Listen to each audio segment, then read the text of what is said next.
بسم اللہ الرحمن الرحیم۔ بسم اللہ الرحمن الرحیم۔ السلام علیکم ورحمۃ اللہ وبرکاتہ۔ عزیز طلبہ، امید ہے آپ تمام احباب خیر و عافیت سے ہوں گے۔ آج مسند امام اعظم کا سبق نمبر 133 ہے، اور اس سبق کے اندر ہم جس عورت کا شوہر خلوت کے بغیر فوت ہو جائے تو اس عورت کی عدت اور مہر کیا ہوگا، اس کا بیان، اور ایلا کا لغوی اصطلاحی معنی کیا ہے، ان دونوں کی تفصیل پڑھیں گے۔ بیان المہر للمفوضۃ مع وفات زوجها، وبه قال حدثنا ابو حنیفۃ عن حماد عن ابراہیم عن علقمۃ عن عبد اللہ بن مسعود رضی اللہ تعالی عنہ فی المرأة توفی عنها زوجها ولم يفرض لها صداقا ولم يكن يدخل بها صدقة نسائها ولها الميراث وعليها العدة۔ علقمہ کہتے ہیں کہ جس عورت کا خاوند فوت ہو گیا ہو، اس کا مہر بھی مقرر نہ ہو، اور نہ ہی اس کے پاس اس کا شوہر گیا ہو، یعنی دخول بھی نہ ہو، تو اس عورت کے حق میں حضرت عبداللہ بن مسعود رضی اللہ تعالیٰ عنہ نے یہ فیصلہ کیا کہ اس کو مہر مثل ملے گا، وَلَهَا الْمِيرَاثُ وَعَلَيْهَا الْعِدَّةُ، اور اس کے لیے میراث بھی ہوگی اور اس پر عدت بھی واجب ہوگی۔ فقال ماقل بن سنان الاشجعی اشہد ان رسول اللہ صلی اللہ علیہ وسلم قضا فی بروع بنت واشق مثل ما قضیت۔ ماقل بن سنان اشجعی نے فرمایا کہ میں اس بات کا عینی شاہد ہوں کہ نبی کریم صلی اللہ علیہ وسلم نے بروا بنت واشق کے بارے میں یہی فیصلہ فرمایا جو کہ آپ نے فیصلہ فرمایا۔ عزیز طلبہ، اس روایت کے اندر حضرت عبداللہ بن مسعود رضی اللہ تعالیٰ عنہ کے فیصلے کا ذکر ہے کہ انہوں نے اس عورت کے لیے جس کا خاوند فوت ہو گیا اور اس کے لیے کوئی مہر اس نے مقرر نہیں کیا، اور اس کو جو ہے وہ خلوت بھی حاصل نہیں ہوئی، یعنی کہ خلوت کے بغیر ہی اس کا شوہر فوت ہو گیا، تو اس عورت کے لیے جو ہے وہ یہ فیصلہ کیا کہ اس کو مہر مثل ملے گا، اور اس کے لیے عدت بھی ہوگی، اور اس کو شوہر کی میراث بھی ملے گی۔ حضرت عبداللہ بن مسعود رضی اللہ تعالیٰ عنہ جو ہے وہ ان کو فقیہ الامہ کہا جاتا ہے، ان کا لقب ہے کہ وہ فقیہ الامہ ہے۔ ان کی ذہانت، فطانت اور قرآن و سنت کو سمجھنے کے لیے جو خداداد صلاحیت اللہ تعالیٰ نے ان کو دی تھی،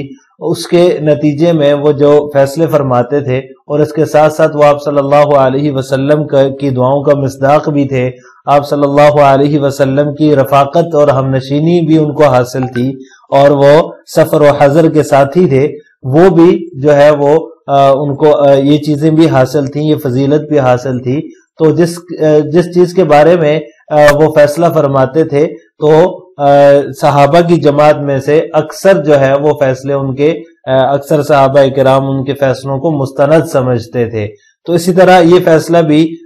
جب حضرت عبداللہ بن مسعود رضی اللہ تعالیٰ عنہ نے فرمایا کہ اگر کسی عورت کا شوہر خلوت کے بغیر فوت ہو جائے اور اس کے لیے مہر بھی مقرر نہ ہو، تو ایسی عورت کو مہر مثل دیا جائے گا، اور وہ عدت بھی گزارے گی، اور اس کے شوہر کی میراث سے اس کو حصہ بھی ملے گا۔ یہ فیصلہ تو انہوں نے اپنے اجتہاد سے فرمایا، یعنی اپنا اجتہاد کیا اور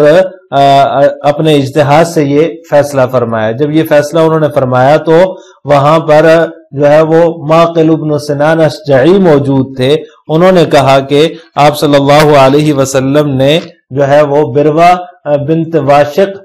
جو ایک عورت تھی، صحابیہ تھی رضی اللہ تعالی عنہ، انہوں نے جو ہے وہ کہا کہ یہ ہمارے قبیلے کی خاتون تھی، ان کے ساتھ بھی یہ واقعہ پیش آیا تھا کہ ان کے جو شوہر تھے ہلال بن مرہ اشجعی، وہ فوت ہو گئے تھے، تو آپ صلی اللہ علیہ وسلم نے اسی طرح کا فیصلہ کیا جو فیصلہ آپ نے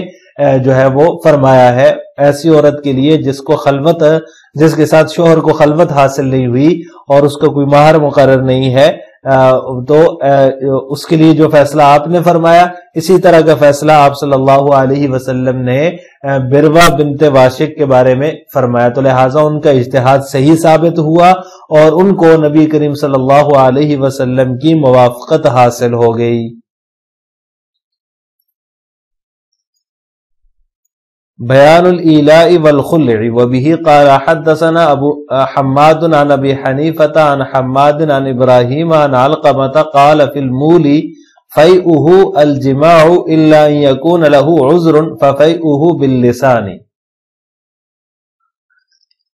علقمہ اس شخص کے بارے میں کہتے ہیں جس نے اپنی بیوی سے ایلا کر لیا ہو۔ فی المولی، مولی کے بارے میں کہتے ہیں یعنی ایلا کرنے والے کے بارے میں کہتے ہیں کہ فیئہ الجماع، اس کا رجوع مباشرت کرنا ہے، الا ان یکون لہ عذر، مگر یہ کہ کوئی عذر ہو۔ جب عذر ہو تو ففیئہ باللسان، تو اس کا جو ہے وہ رجوع جو ہے وہ زبان سے ہوگا۔ عزیز طلبہ، اس میں ایلا کا ذکر ہے اس روایت کے اندر کہ اگر کسی نے اپنی بیوی سے ایلا کر لیا ہے تو اس کے بارے میں یہ فرمایا کہ وہ اگر رجوع کرنا چاہتا ہے تو اس کا رجوع جماع ہے، یعنی بیوی سے اس نے مباشرت کر لی تو اس کا رجوع ثابت ہو گیا۔ لیکن اگر وہ نہیں کر سکتا مباشرت کسی عذر کی وجہ سے تو زبان سے بھی رجوع کر سکتا ہے۔ ایلا کسے کہتے ہیں اور اس کا حکم کیا ہے؟ تو ایلا لغت میں کہتے ہیں قسم اٹھانے کو، اور شرعی اصطلاح میں کہتے ہیں 4 ماہ یا اس سے زیادہ مدت کے لیے اپنی بیوی کے پاس، اپنی بیوی کے قریب نہ جانے کی قسم اٹھانا۔ مولی قسم اٹھانے والے کو کہتے ہیں، ایلا کرنے والے کو کہتے ہیں، یعنی کہ اس نے اس بات کی قسم اٹھائی کہ میں 1 مہینے تک تمہارے ساتھ مباشرت نہیں کروں گا، تو یہ ایلا ہے۔ اب وہ اس سے رجوع کرنا چاہتا ہے تو اس کے رجوع کا طریقہ یہی ہے کہ وہ مباشرت کر لے، لیکن اگر مباشرت نہیں کر سکتا تو پھر زبان سے بھی رجوع کر سکتا ہے۔ 4 ماہ کے دوران اگر وہ بیوی کے پاس چلا جاتا ہے تو اپنی قسم کا کفارہ ادا کرے گا۔ اس کا حکم یہ ہے کہ اپنی قسم کا کفارہ ادا کرے گا، اور 4 ماہ کے اندر ہی وہ بیوی کے پاس چلا جائے اور اس سے مباشرت کر لے اور اپنی قسم کا کفارہ ادا کر لے۔ تو یہ ہے ایلا، اس کا لغوی اور اصطلاحی معنی۔ لیکن 4 ماہ گزرنے کے بعد کیا ہوگا؟ اگر اس نے جو ہے وہ 4 ماہ کی قسم کھائی ہے کہ میں بیوی کے پاس نہیں جاؤں گا اور وہ نہیں گیا 4 مہینے تک، تو پھر اس کا جو ہے وہ کیا طریقہ ہے؟ تو اس حوالے سے احناف فرماتے ہیں کہ 4 ماہ گزرنے کے بعد خود بخود طلاق بائنہ ہو جائے گی، یعنی کہ اگر اس نے 4 ماہ تک بیوی سے رجوع نہیں کیا، نہ مباشرت کی صورت میں اور نہ ہی جو ہے وہ زبانی طور پہ، تو پھر اس کے بعد اس کو خود بخود طلاق بائنہ ہو جائے گی۔ لیکن ائمہ ثلاثہ رحمہم اللہ تعالی جو ہے وہ فرماتے ہیں کہ خود بخود طلاق واقع نہیں ہوگی، بلکہ 4 ماہ گزرنے کے بعد قاضی جو ہے وہ خاوند کو رجوع کا حکم دے گا۔ اگر خاوند رجوع کرنے سے انکار کر دیتا ہے تو قاضی ان دونوں کو پھر الگ الگ کر دے گا، یعنی کہ ائمہ ثلاثہ کے نزدیک خود بخود سے طلاق نہیں ہوگی، بلکہ قاضی جو ہے وہ ان دونوں کے درمیان طلاق کروائے گا، اور پہلے تو خاوند کو حکم دے گا کہ وہ رجوع کر لے۔ اگر وہ پھر بھی رجوع کے لیے تیار نہیں ہوتا تو پھر جو ہے وہ ان دونوں کو الگ الگ کر دے گا، اس طرح سے طلاق ہو جائے گی۔ لیکن اگر جو ہے اس نے 4 ماہ کے اندر ہی اپنے فعل پر وہ نادم ہوا اور اس نے جو ہے وہ رجوع کر لیا، تو اس کو کفارہ یمین ادا کرنا ہوگا۔ کفارہ یمین جو ہے وہ ادا کر کے اپنی بیوی سے تعلقات بحال کر سکتا ہے، تو اس کو ایلا کہتے ہیں، یعنی 4 ماہ کے اندر اس کو ایلا سے رجوع کرنا چاہیے مباشرت کے ذریعے سے، یا پھر اگر عذر ہے مباشرت نہیں کر سکتا تو اس صورت میں پھر جو ہے وہ اس کا رجوع زبانی طور پر بھی یہ قابل قبول ہے، زبانی طور پر بھی وہ اپنے